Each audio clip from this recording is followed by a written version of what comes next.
So, welcome to another episode of the Podcast Profits Unleashed podcast, where this is the show where we want to empower coaches and experts to use podcasting as a powerful tool to drive sales and grow their business. I'm your host, Karen Roberts, and today we have Robin Waite. He's a business coach. He's the founder of Fearless Business, the regular speaker at various business events, and best-selling author of several books, including Online Business Startup, Marketing Machine, and then the recent one is Take Your Shot. Now, he has 2 decades of business experience to work clients, to help them reach their goals, to create more time and increase their revenue, obviously. So welcome to the show, Robin. Oh, it's a pleasure. Thank you, Karen. What an introduction. I've got to really back that up now, haven't I, with something amazing. You can start with your story. So what inspired you to help business owners reach their goals? And more importantly, and I agree with this, about giving them back their time whilst increasing their revenue. Yeah, so I run a marketing agency straight out of university. So we started that in 2004 and I ran it for 12 years. And it was a really successful local agency. But when you get to a point of having, I think at our height, we had about 180 customers. I had a team of 4 possibly slightly dysfunctional employees. And I just started a young family as well. And so I'm in year 12. I'll share the story with you actually, Karen, because it's quite pertinent to this. And I'm sure there'll be lots of people either thinking about starting a business or have a business and will have experienced this. We got to a point where we were doing lots of late nights to get projects over the line. And maybe I was feeling slightly unfulfilled. I was also feeling very tired as well as a result of having a family and mixing that with the agency. And I'm a keen cyclist and I go out with a club. And this one particular Sunday morning, I went down a categorized climb and hit 52.5 miles an hour on my little red push bike. And at the bottom of the hill, I broke down, and not the bike, me, like floods of tears. And it just hit me in that moment that everything had just got completely on top of me. And my mates are like, "What's wrong with Robin?" And I just said, "Don't worry, guys, just go and get a coffee and cake. I'll come meet you at the cafe later." You'll realize a lot of my life revolves around coffee and cake these days. But I went and found a quiet spot to just ruminate on why I was feeling so awful. And it dawned on me that really I had a successful business, but it was totally unfulfilling. I was, like I said, working all hours, exhausted, young family that I wasn't really getting to spend much time with. And my second daughter, Sophie, was literally 3 weeks away. We had 2 planned cesareans. And I was next to a train track, not for nefarious reasons. I wouldn't have done anything, but added to the heightened the emotions, I think, as well. And train flashed past, and I was like, "You're not going to throw yourself in front of that. So what the bloody hell are you going to do, Robin?" And I realized that in a moment, this wasn't what I was destined to do, running this agency. So I went home. I said to Mrs. Waite, Charlotte, I said, "Darling, I've got some good news and some bad news." She said, "What's the good news?" I said, "I've finally made a decision because I've been unhappy for a while. I finally made a decision about what I'm going to do." And she said, "Okay, that's great. What's the bad news then?" I said, "I'm going to close the agency down." And so she's 8 weeks, heavily pregnant, doing the international sign of distress. Maybe the odd expletive popped out as well. But it was by far and away the best decision I ever made. Fortunately, when somebody got wind of the fact I was winding the agency down, they actually came in and made me an offer. So they bought it, not for a huge amount of money, but they bought it, which gave me time to enjoy paternity leave with my youngest daughter, Sophie, and my other daughter as well, and just really think about what it was that I wanted to get out of life. And during that time, it just so happened a couple of people, I went to a networking event just so I could just carry on meeting people and seeing other people because I'm quite sociable. And a couple of them, as I told my story, "Oh, we've got agencies. Do you think you could help us build and sell it?" So I was like, "Yeah, it sounds fun. Buy me coffee and cake and we'll have a chat." Right? You can see a theme here now, Karen. Yeah. Easily bribed. So I started doing just informal mentoring to just helping people share my story about what had worked for me, what hadn't worked for me, and started talking about pricing and business strategy and marketing and various other things that I'd done. And I realized that it's like the missing link, the missing piece in the jigsaw puzzle for me, which is where I'd spent ages building websites and doing branding for people, literally just serving them because that's what a service client business does. But the bit I loved about business was actually that high level stuff where you actually get to design a business and talk about how to make it work and the numbers within the business and things like that. And where Fearless Business came from, that was it was a happy accident. I ended up with these networking meetings. I actually ended up starting my own up so that I could book myself to speak at my own event, because I knew that if I was going to do this coaching thing, I had to put myself on stage and nobody would book me. So I was like, I'll just book me myself in front of 150 people right? That's my first event. A good friend of mine came along and I said something like, business owners need to fear the things in business ever so slightly less that stop them from achieving their goals. Whether that's saying no to somebody, and I started going off the spiel, and in front of 150 people, my mate stands up, points at me, and he goes, "Robin Waite, the fearless business coach," and that's where, and it stuck. And I was like, "Thanks, Adam. You can sit down now. I'll carry on with my talk." But that's literally where it came from, and then we developed Brilliant. that into a brand. And obviously now it's a business coaching practice where we get to work with businesses very similar, not too dissimilar to what I used to do, going through Hmm. similar sorts of struggles, who want to essentially make double the money but with half the clients. And are you helping them like almost with their exit strategy? Because I suppose this is something that I know that never crossed my mind when I started a business. I never thought about the exit strategy. And it's interesting, the more people I speak to, it's like, oh my goodness, I have got my exit strategy now. But is that what you're doing? Which is what I suppose you did for your own business initially anyway. Yeah, one wasn't necessarily intentional. So there's two sides to the types of clients we help. So with the more sort of smaller businesses, like one person businesses, really their goal is just to smash through that threshold, that six-figure mark, because that is where you can then start to design a really sustainable business that pays into your pension pot, that produces extra profit that you can uncash, that you can save up and then invest back into the business and pay you a good wage. So they're less interested about exit at that point. It's far more about growth and scaling. But I have just a very select group of one-to-one clients, which are far more about building in those systems and processes that then essentially makes the business valuable and viable to exit or to sell to somebody else. One of my favorite books of all time is called Built to Sell, and the author's called John Warrillow. So he built and sold two multi-million-dollar businesses. And I recommend everybody read it because it's told as like a parable, like a story. It's what inspired actually the way that I wrote my book in the first instance as well. But it follows this agency owner. So you have some similarities, and this is why I think I vibed with it, but follows the journey of an agency owner who's worked in it for 30 years, goes to his mentor and tells his mentor he wants to sell it. And the mentor says, it's worthless because you're doing too many different things for too many different types of people and your staff don't really know what they're doing. So my one-to-one clients are more so a little bit like that built to sell type approach. To summarize, I do recommend that businesses design their business in a way that it could be sold. So if you can make yourself redundant from your own business effectively through good systems and processes, standard operating procedures, really clear ways to get clients, really clear idea on how to drive profitability in a business, you've got a good business anyway, whether you sell it or not. Like you'll want to keep it and you'll want to keep it forever. That's like the dream business. Fantastic. So what is your particular process in helping these business owners get their time back whilst increasing their income, their revenue? Yeah. So the notion of monetizing a service it comes under various different guises, but my version of it is that a product essentially has three really obvious facets to it. So the first one is, what is the result or outcome, the dream result or outcome which you deliver for your client? So the challenge with which a lot of small service businesses struggle with is that when somebody says, what do you do? They'll go, I'm a web designer. Oh, great. So what do you do with that then? They'll go, I build HTML standard websites that are SEO friendly, that have a blog and a shopping cart on it. And it's like, that's really nice, but what does that actually do for me? Ultimately, what they want to do is either drive leads or sell some products to make some money. That's the purpose, the dream outcome or result that most B2B businesses want to deliver. So first of all, we help them to identify what that dream outcome or result is. Then we move on to the second thing, which is, can that be delivered over a fixed period of time, a clearly defined period of time?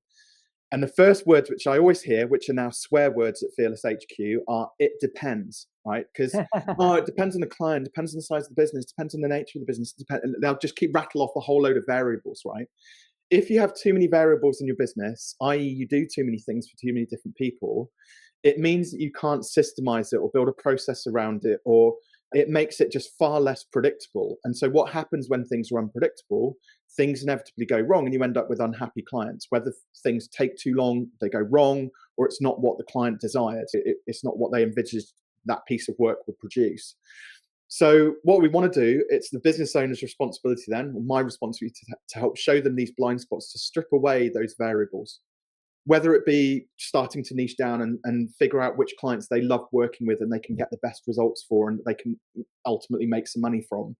or whether it be in terms of their product, what, like Pareto principle, what 20% of your products produce 80% of the results or outcomes for your business right now. So we strip away all of the noise, whether it's in the audience or the product. And then things do start to become predictable. And we work on averages, right? So again, take the web designer who's building small brochure. I choose websites a lot because it's what I used to do, so it's most familiar to me. But let's take the web design projects, and maybe they're small brochure design websites that are based on some pre-formatted templates. So they're just very simple sites. Could you build a system where you could deliver those within 30 days? And repeatedly. And you'll get some that will take a little bit shorter, some that take a little bit longer, but on the whole, they all end up being built within, on average, 30 days. And then the final part of the pie is then price. So ideally, you want to sell it for a fixed price. It's not like you would go into a car sales room and then all of the cars are like all priced at different prices, right? There will be loosely a fixed price with a couple of add-ons that maybe cost you a bit extra, but the base price is always the same. So that's the same principle that we want to apply when you're productizing a service, is for those small brochure style websites where the dream outcome is that it produce 15 to 20 qualified leads a month for that client. Would 5K be a fair price point for that?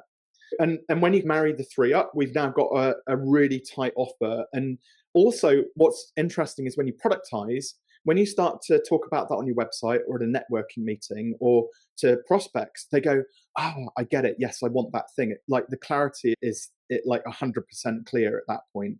And then you get onto the pricing side of things. How do you start to escalate prices? And I don't know whether we have time to discuss this, but I have a view on hourly rates and day rates that they are fundamentally unethical. And if we can escape selling time for money, you're onto a winner, not just for you, but also for your clients as well. I would 100% agree with that. And what do you think stops people from charging their worth? Why are they underselling themselves? Twofold, really. So the first one is more of a psychological limiting belief, which is many of us have our money mindset or money blueprint imprinted on us by the age of 2. Now, I don't know about you, but I can't remember sometimes what I had for breakfast, let alone what happened, what was going on in my life when I was 2 years old, right? So, but all of those money conversations that happen in your family household, in your household from a very young age, where your early memories are being formed, where all that would have been bandied around, and this is true in 99% of households. Oh, we can't afford the holiday this year because we don't have the money for it. You can't have those new trainers because we don't have the cash. Money doesn't grow on trees. Money is the root of all evil. We've heard all of these sayings. They've been ingrained in us for years.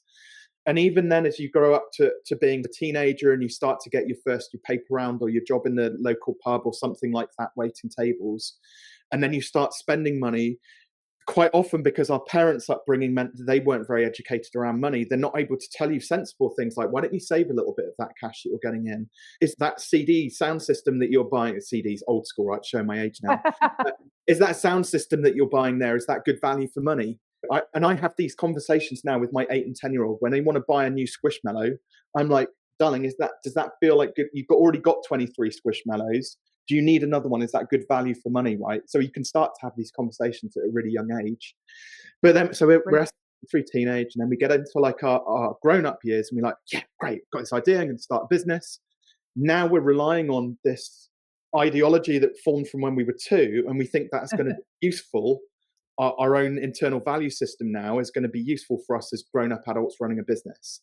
And much of it is subconscious as well. We don't really know that we're doing this to ourselves, right? Oh, cool. You must experience this as well with a lot of the clients that you work with when you start to have conversations about profit and money as well. Yeah, it's phenomenal because I believe that a lot of people, they've come from this employee, they still have the employee mindset. And something you mentioned earlier about this, when we come away from this hourly rate thing, again, it's possibly, I'm not the expert, but it's possibly coming from the way we have been conditioned to be the workforce. Throughout school, you've been conditioned to even only dream of becoming part of the workforce, right? If you go to uni, then you can maybe start a little bit higher up the ladder, but you're primarily aimed at joining the workforce, which means you have a set amount of money that you're going to make. You know that you're on a set amount of money per hour. And when we switch to an entrepreneur to being an entrepreneur, being a business owner. I think that is the problem. We still have this employee mindset rather than that's very different from having a business owner mindset. And you're right,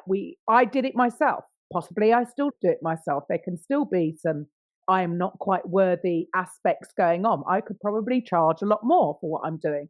But I think everybody goes through this system, and a lot of it, like you say, is definitely related to mindset. But what else? What other things do you think sort of holding people back from Well, taking their business to the next level? You've nailed it really in that sort of the worker mindset versus the entrepreneur mindset. And actually there's a level 3, which is the investor mindset. So this is the sort of worker mindset, and even the early stage entrepreneur mindset. This is exactly why people live up to their means. So I did a really controversial post on TikTok, actually, which had a ridiculous number of views and engagement and comments. And in part, I actually did it not to be controversial. I did it because I wanted to understand like what was going on between somebody who was earning 25K and somebody who was earning 150K, because there's a lot of animosity between both at each other. You've got the people, and I'll start with, and this is the controversial bit, which I don't think many people liked, but I learned so much just through this post, right? So the people earning 150K, all they do is they moan about the fact they've got to pay more tax than the people who don't have as much money, right? We all know those people, and we've heard about them. And I was even one of those until very recently, partly down to this post. But then you have the people earning 20K, 25K. And the other thing which those people up here don't like is the fact they feel that people earning 25K aren't contributing to society through their tax. You've got the people down here, and all they're annoyed about is the fact that you've got these people earning a lot more money and complaining about it. Yeah. Right? They're not content, but they're just grafting. They're working really hard. And I'll tie this together in a way in a second. But the thing is, the reality is, like, the person earning 150K, and it's really opened my eyes up, they pay the same tax on 25K that the person earning 25K pays. If that person levels up and now they're earning 50K, the person earning 150K pays the same tax on the first 50K. Yeah, they pay more tax on the so these people can work out. Fair enough. And the tax system is fair, ultimately, right? But we are so invested. But my point was going to be that neither of them have any money spare. Yes. Because we live up to our means. And so and that's the way society has always been, right? And then there's like a tiny percentage of people, like less than 1% of people, who then have the investor mindset, where they realize that instead of trading my time for money, I'll go and buy other people's time. This is something which Simon Squibb, a friend of mine, talks a heck of a lot about. They've realized that it's cheaper to buy somebody else's time than it is to use up your quota of hours each and every month, like with your nose to the grindstone.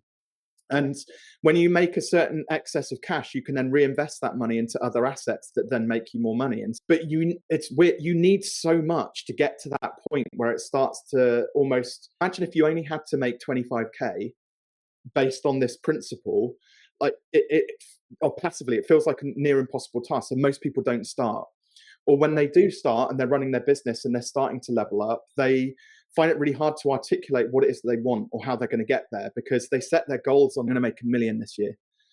But they don't understand that what gets you to 100K will not get you to 1 million. No, right?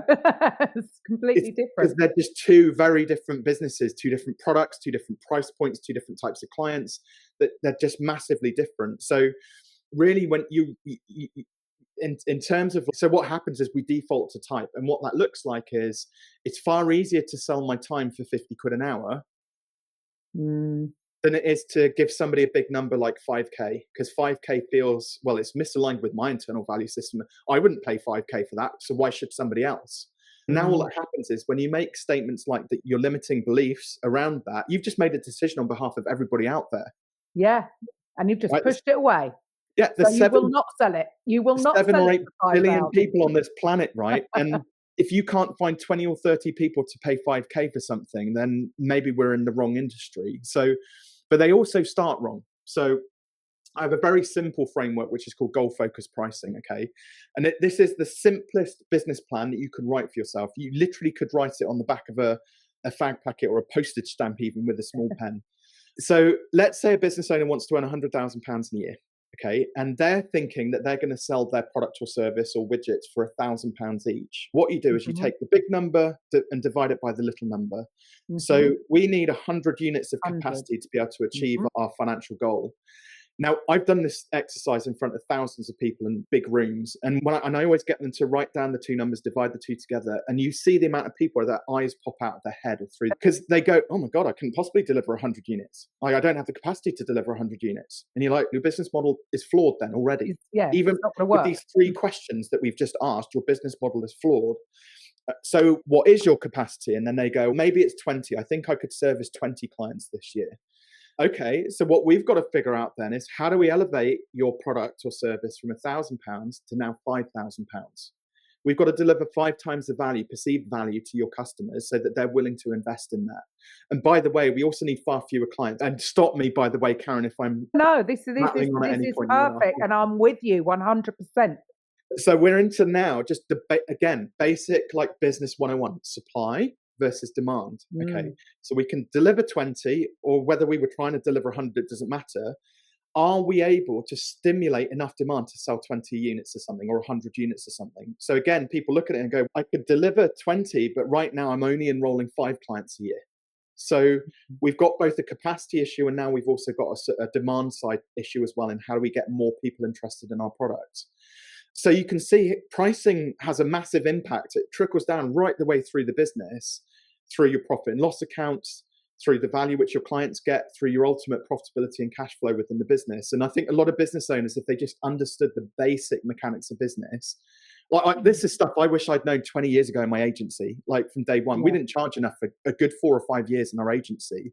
And thankfully, I'm now able to preach about this stuff and hopefully accelerate it for other people. Well, and it's knowing your numbers. But unfortunately, I don't know, the way I see it is possibly, but this isn't for everyone, but I do feel that quite often there is a certain type of person who does want to go it alone. Quite often we may be slightly the rebellious ones. Yeah, I'm not saying everybody, and I'm not saying you, for instance. I'm saying for me, some of us, especially in the more creative or side of things, or just the trailblazers, quite often we might be ADHD. Yeah. Right? So we can be quite good at certain things and not so good at the other things, right? So knowing your numbers, which is an important part of the business, might be one of the things that they don't really like doing. And so they don't focus on it. And which is why so many of them, I think, fail. They have great ideas and they have a lot of passion and they might be highly qualified in what they do. But like you've just said, you have got to go back to the basics and know your numbers. Otherwise, you don't know where you're going. You don't know where you're going. You don't know how you're going to get there. You don't know whether you're on track because you've got nothing to gauge it against. And I do feel that this is why so many people are struggling so much. So for the listeners, they might be like, ooh, maybe I need to get my act together. Maybe they need to come and have a little chat with Robin.